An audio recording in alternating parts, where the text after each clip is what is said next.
Salut, c'est François. Aujourd'hui, on se retrouve sur Road Story pour parler Avantime. J'ai découvert qu'il y avait un homme heureux qui, en Angleterre, en 2003, a acheté 9 Avantime Renault en même temps. Voici son histoire. Nigel Taylor est la preuve que tous les héros ne ressemblent pas à Superman. Ne vous laissez pas abuser par l'ensemble chemisette et short beige que l'on peut voir sur la photo. Cet homme est un aventurier. En 2003, patron d'une entreprise informatique du Hampshire, en Angleterre donc, il a acheté 9 Renault Avantime.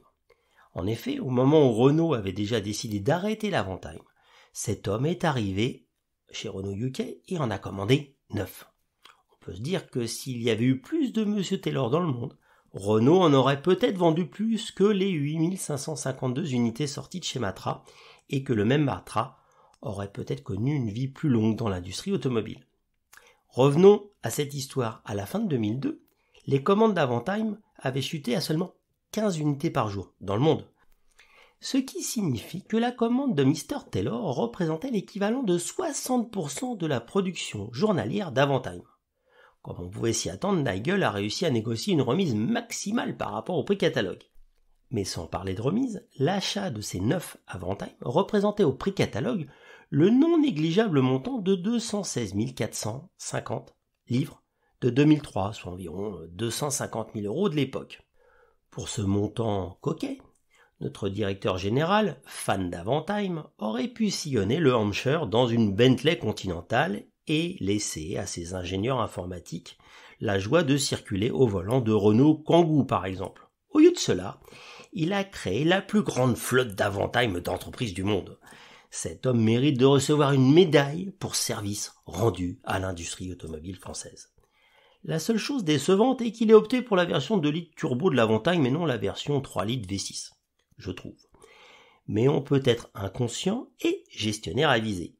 Pourtant, beaucoup auraient essayé de profiter des nombreux V6 disponibles en stock plutôt que de faire une commande spécifique. Nul doute que Renault UK n'aurait pas été contre. Nigel, au contraire, a logiquement comparé la consommation des deux motorisations, ce qui a scellé le sort du V6.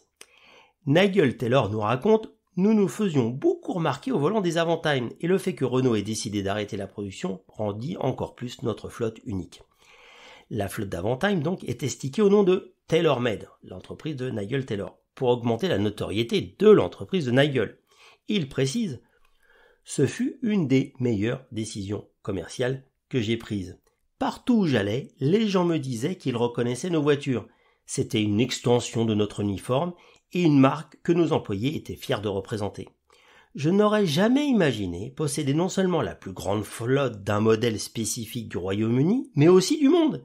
J'ai été vraiment ravi que cet exploit concerne l'Avantime et notre entreprise. » L'entreprise de Nigel Taylor a depuis longtemps revendu ses Renault Avantime.